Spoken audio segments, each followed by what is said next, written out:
good chance while I was having this Monday to Thursdays. Naiyak pa rin ako hanggang ngayon.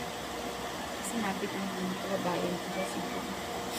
Salamat ako. I'm very thankful to my Lord that walang masama nangyari sa akin ang mag-anak. Kaya Leia, Iyo, minsan ko.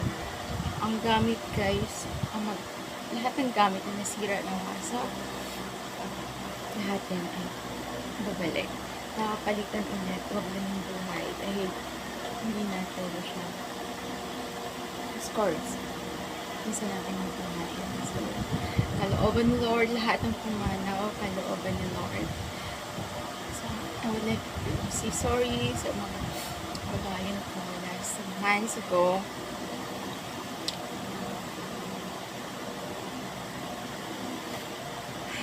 I know it already. Alam kong mangyayari. Dahil binahagi sa akin Lord sa aking pamilya. But I just deny. Dinaya pa rin ako. Lagi lang ako nagdadasal para sa kabutihan ng lahat, para sa sabi ng lahat.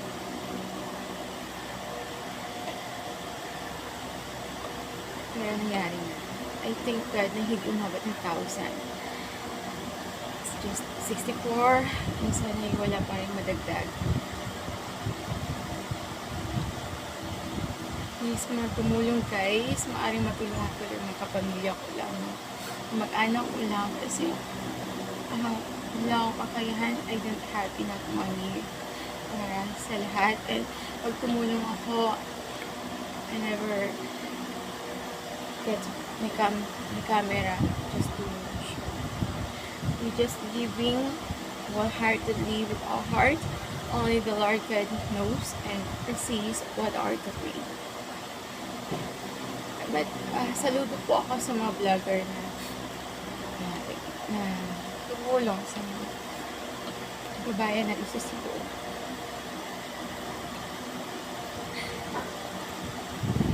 Guys, good trends. Ilagay natin ang ating mga sarili sa nangyari sa kanila. Kasi labas lahat sila natutulog. Sabi ko nga sa mga kapatid ko, what is lumakas, magkaroon ng malakas na ulan, na bagyo. Kasi sila tiyak, matutulog sa labas pa rin. So, although may turpal, pero not enough sinuturpal din kasi hindi masyadong, hindi siya lona. So, meaning there's a tendency na pag umulan sa labas, uulan din yung sa loob ng trapal kasi maninipis na yung trapal na meron sila. So, I suggest guys, good choice na luna yung trapal na luna yung ibibigay kasi makapal yun, matibay. So, meaning marahil matagal pa bago makabangon. So, kailangan po natin magtulungan para sa mga kababayan natin. And kaya natin sa Lord ang magbalik sa atin ng maraming biyaya ang higit pa sa iniibigay natin. We are the champion. We just working as one para sa kapakanan ng nakakarami. So, sana dinggin ako ng aking panalangin at sa inyong mga veterans, may ninong Mayor Adelo, GCA, former congressman and former gobernador, what kings are for. Happy na kailangan po yung mga relatives natin ng ating tulong. Wala po akong kakayahan, hindi pa po ako mayaman, hindi pa ako millionaire. But my words, I use my words to make it happen. Gabi-gabi po, halos gabi-gabi ako umiiyak or pipigit-pigit. Nag-grocery ako. Ngayon, iniisip ko yung sitwasyon ng mga kababayan natin sa Cebu. And maybe it's time, maybe ito po yung panahon para mapag-isa natin. Tulungan po natin sila. At sa mga mga LGUs na sa bawat barangay. Ang alam ko po ay mayroong mga 200,000 for calamities fund para sa mga bawat barangay o LGUs na maaaring gamitin sa mga ganang sakuna, mga calamity ng bawat nasasakupan. So, maaari po yung gamitin. And, okay, ayoko po, alam naman po ng ating government yung nakakabote para sa kanyang mga nasasakupan, sa kanyang mga namayan.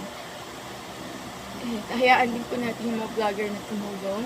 Personally po nilang tulong yun, and share po nilang blessing nila mula sa kanyang salary from Metro World from Facebook. So, malaking bagay din po sa kanila. So, hayaan po natin sila tumulong. Huwag niyan po natin sila hinga ng mga donation tax. Kasi, it's for giving naman. And, para naman sa nakakabuti sa mga nangangailangan ng mga tulong nila. Maging grateful na lang po tayo kung nag-video sila or whatever is part of their jobs, is part of their personalities. Hayaan na lang po natin sila. Ako kasi pag nagtulong ako ay only my Lord can sees it and knows about it. Although binabahagi ko, but I don't let my left hand to capture everything that I give something to someone, because I prioritize my gifts, my rewards, and God's will. Only my Lord God, only the rewards of my Lord God, I want to give. So, ayan, hingi po ako sa inyo ng tulong, veterans, and bibigay ko po sa inyo through messenger.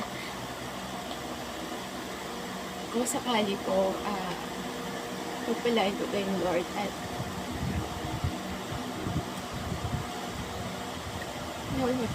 makapangyarihan ng pag-ibig para sa lahat. Let's help out together. Let's united as one para sa kapakanan na kita. Ang hirap matulog, ang hirap kumain. Kung iniisip mo yung mga kababayan, mga matyahin mo, mapisan mo, maliit mo mga pamangkin, nasa initan. Natutulog sa initan. Pag umulan, nababasa sila. Then, kagabi may nakita ako nasa liblib ng lugar. Walang makakapasok. Halos walang pagkain at tubig. And saludo ako sa mga pumupunta talaga doon sa malalayong lugar, sa malibig na lugar, para mag-abot ng tulong. You guys are so amazing, and Lord God bless you so much. Uumapaw, liglig at siksik ng mga biyaya. Naway makagather po ako ng halaga para sa lahat. Mababahagi ko sa mga naapektuhan, especially sa mga pamilya ko, mga mag-anak. Kasi yung pamilya ko ay sa Palawan, talaga kami, sila tiya, side ni mama at papa, sa Cebu, mga tiyahin ko, where I originally came from, and I was born. Yan, nagtiksa ang si tiya kagabi. Kailangan siya ng tulong ko. And sabi ko, sige po tiya, this coming, darating po. May tulungan din po natin yung iba. Kasi talagang hindi kakayanin na mag-isa.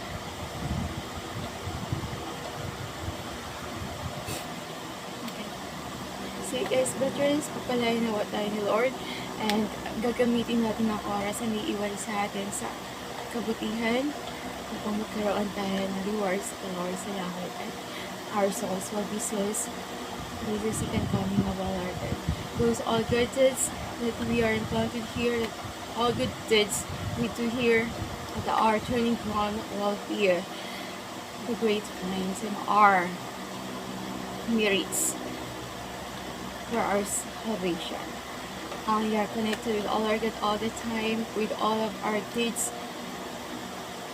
for God's realm, and for the salvation of ourselves. Kaligtasan natin ay hindi nakadepende sa religion or whatever. Nakadepende dito sa ating mga gawa dito sa lupa. So, yan. The fulfilling and so much fulfilling and wonderful the life is when we give ourselves to other people. We can be a blessing to those who need us, and that now our God wants us to do so. So this is all, guys. It's your future Charlie Warrior Queen Eagle with your mother and newest paradise.